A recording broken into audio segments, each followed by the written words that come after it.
Gentlemen, I know you're on the toilet right now, drinking your coffee, eating your beer. What's up, guys? This is Trenton from Forward Assessment Group. I wanted to make a quick video talking about the Smith Wesson Bodyguard 2.0. I've been carrying this thing relatively every day for a couple months now. I haven't put that much rounds to it, about 300, 400, I don't really remember. But I just wanted to talk about it, show you how I carry it, my experiences, and how I feel about it, if that's worth anything to you. If not, don't watch the video. Before the algorithm gets upset, I am not a salesman. I just want to make that very clear. Now, the Smith Wesson Bodyguard 2.0, 380, obviously, little pocket pistol. I don't really carry it in the pocket that much, even though I have a pocket holster from Alabama Holster. So if you have one of these already and you're interested in that, it's pretty solid. I like it. I like my Havoc holster better. But 380, you get a better capacity than the original version. Much better ergonomics, especially even with the flush mag.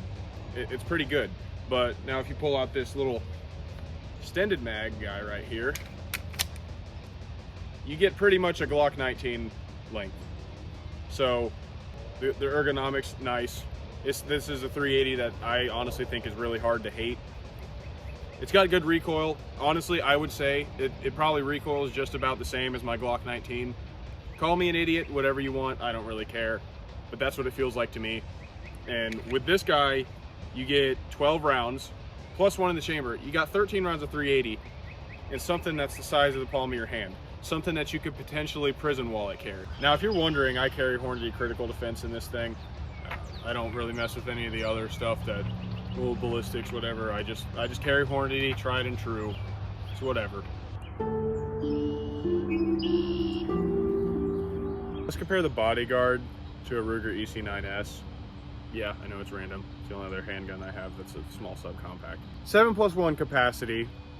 It's decent size bigger.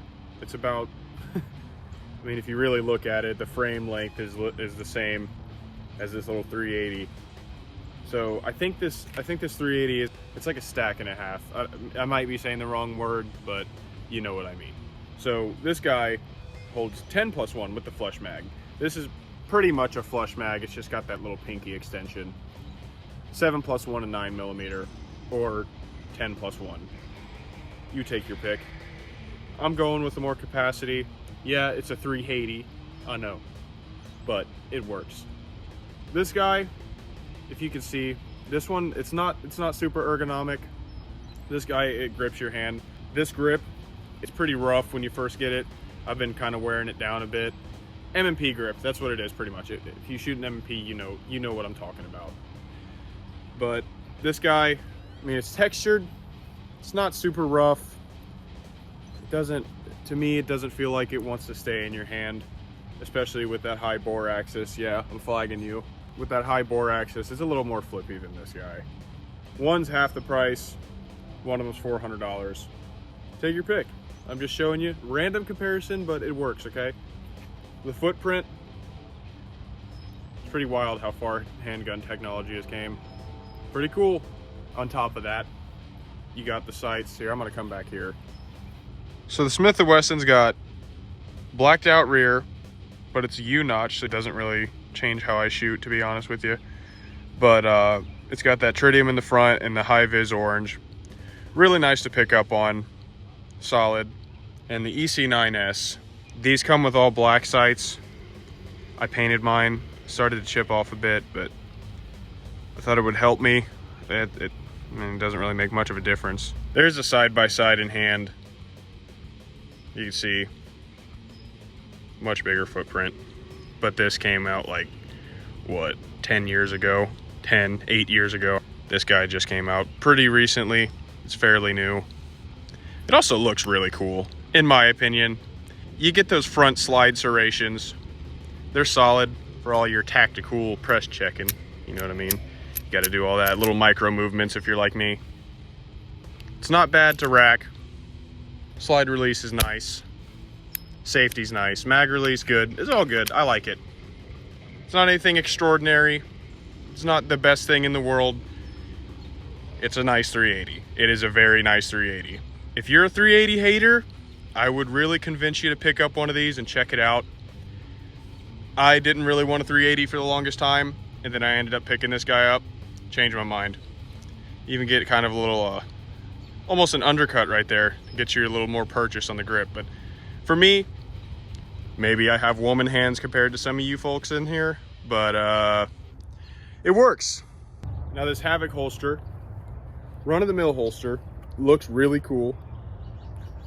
Nice Kydex, really form-fitting, good enough for what I use it for.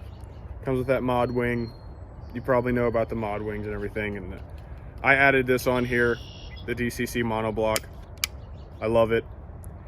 This guy is the reason you can clip it to pretty much everything. It works on sweatpants, it works on shorts, things with drawstrings, it works. I like it. It does the job. It's good to carry with the belt. It's way better with the belt, clearly. But if you're in a pinch and you got sweatpants on, you just want to throw a gun in your waistband, you can do it if you cinch the crap out of that. It's doable. Now, one thing about this gun, it's a QC issue. I don't think there's really an excuse for it at all. So this front sight, when I got it, it was really crooked. Like, I was hitting so far left, it wasn't even funny. Now, tell me it's a skill issue, and you know what, I'll tell you, you're probably right. You're probably right, because I usually just shoot a Glock 19. That's what I have the most rounds through.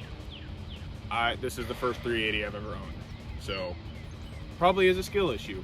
But I went and took it to a gun shop, and they checked it with calipers, and they saw that it was a little bit off. So they adjusted it for me, and I'm shooting a little better now. I probably do need to get more range time with this guy.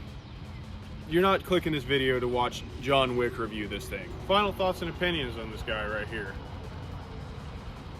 Nice modern 380.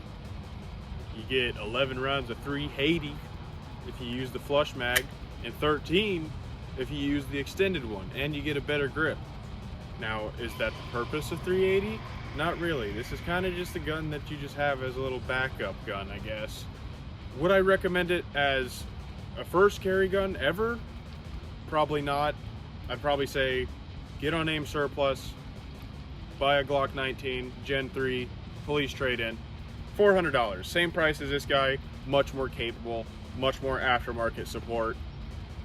But if you already have a carry gun that you carry every day, and you just want something that's smaller, maybe to carry to more places, say like a little gym bag gun, it's a good idea. It's a nice one. It shoots well. I'll try to throw up some videos of some shooting the next video I make of this if you guys want that. Just leave a comment if you'd be interested. I'm not the guy to come to for long-term reviews for this guy yet, but at some point I will. If you guys don't want that, make sure to let me know. Tell me if I'm wasting my time. So, wouldn't say get this as your first gun ever. I mean, I'm not stopping you. You can do whatever you want. But I would recommend getting a 9mm, especially a bigger one, because you get something like a Glock 19 or an M&P 2.0 compact, you kind of can have something that's more of a jack of all trades. You can carry it on a duty belt for like competitions and stuff like that, or you can conceal it, because you can conceal a compact. You can do it. If not, hit the gym. It's a nice gun. That's all I got to say about it. If you like this content, be sure to like and subscribe. If you don't. You're not hurting my feelings. I'm doing this for fun. So, hope you have a good one. I hope I helped you make your decision. But yeah, have a good day.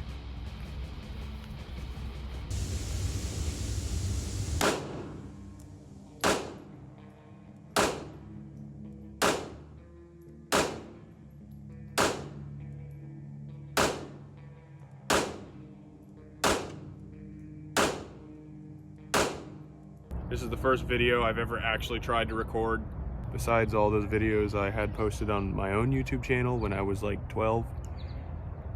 You're not gonna see those though.